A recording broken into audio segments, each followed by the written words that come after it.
Alors, hier, j'ai parlé avec un de mes amis, Kabyle d'ailleurs, et je lui parlais de la langue française. Il parle français, il est francophone. Mais je lui ai expliqué qu'être un francophone, ça ne suffit pas. Il y a des gens qui peuvent parler le français, mais qui ne le parlent pas comme il faut.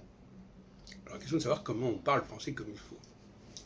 Eh bien, ce qu'il faut éviter quand on aborde la langue française, c'est d'approcher la part écrite de la langue, notamment,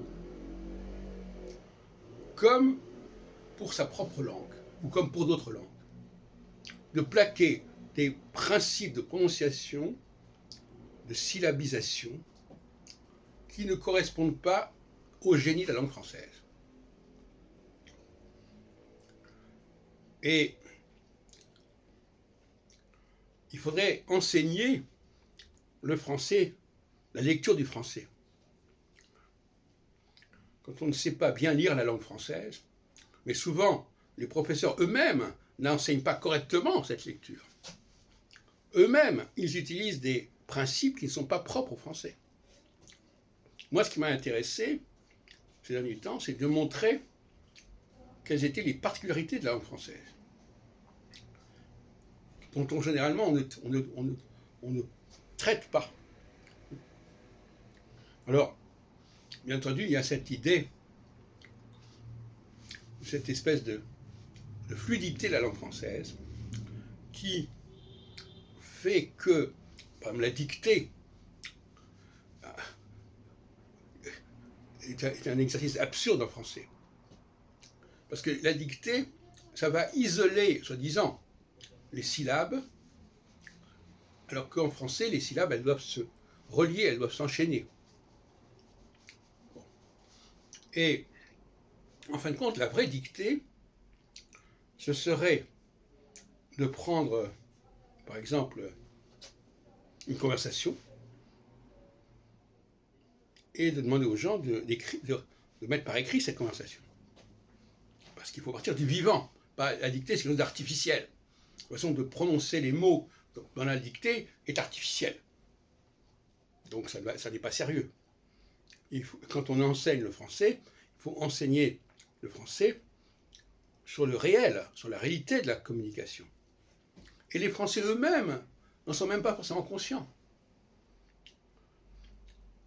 Entre la façon dont ils parlent et la façon dont ils croient qu'il faut parler, il y a une différence énorme.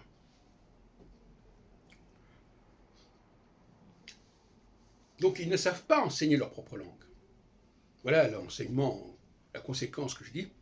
On ne sait pas actuellement enseigner correctement la langue française. Elle s'enseigne de facto dans les familles,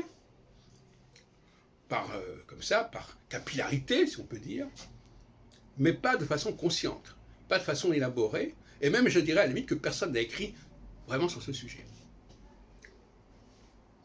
Alors, il y a des traces de cette prononciation dont je parle, avec les apostrophes et avec les accents. Mais si je demande à quelqu'un pourquoi est-ce qu'il y a une apostrophe ici, quel est le rôle de l'apostrophe, généralement, ils ne savent pas répondre. La réponse, c'est l'apostrophe remplace un E.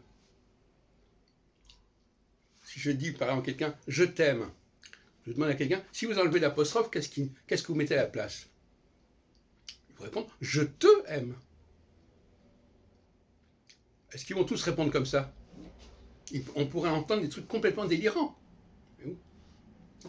Donc, le français est probablement une des langues les plus sophistiquées qui soit, à partir du moment où on comprend qu'il prend une liberté extraordinaire par rapport à l'écrit, et que la lecture, parce qu'on emploie le mot lecture, mais le fait de parler, c'est aussi une lecture. Il faudrait faire attention aux termes qu'on emploie.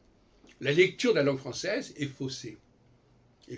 En tout cas, elle n'est pas balisée correctement, elle n'est pas décryptée correctement, aussi bizarre que ça puisse paraître.